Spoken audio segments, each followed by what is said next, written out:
ఒంటరిగా ఫీల్ అవుతున్నారా, ఒంటరిగా ఫీల్ అయితే ఏం చేయాలని చెప్పేసి ఒకటి ప్రత్యేక కథనం వేసింది ఈనాడు దినపత్రిక.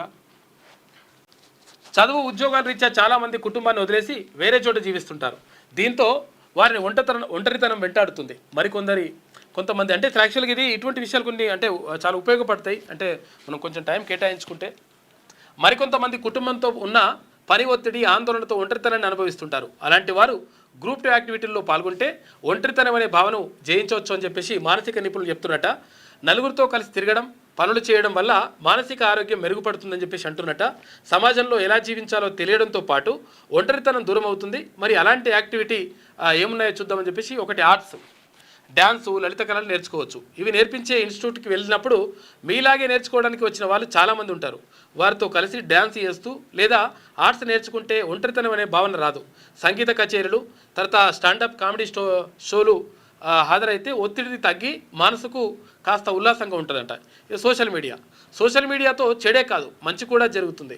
మీ అభిరుచులు, నచ్చే టాపిక్స్పై గ్రూప్ క్రియేట్ చేసి వాటిపై నెటిజన్లతో చర్చలు జరపొచ్చంట. లేదా మీరే అలాంటి గ్రూపుల్లో చేరి మాట్లాడవచ్చు. దీంతో నలుగురితో మాట్లాడటమే కాకుండా తెలియని విషయాలు కూడా తెలుసుకునే అవకాశం ఉంటుంది. ఇక వ్యాయామం, స్పోర్ట్స్.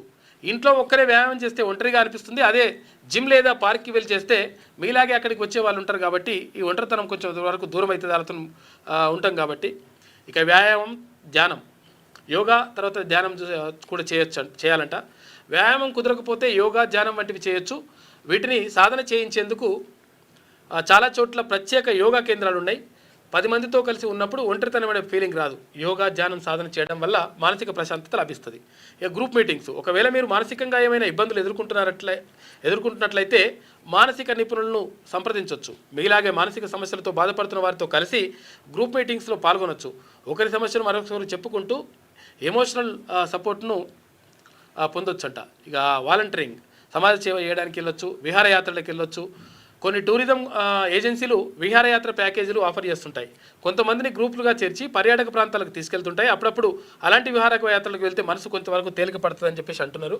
కాబట్టి ఇలాంటి చంట ఒంటరితనాన్ని ఎట్లా జయించాలనే దానిపైన కూడా ఒక ప్రత్యేక కథనం వేసింది.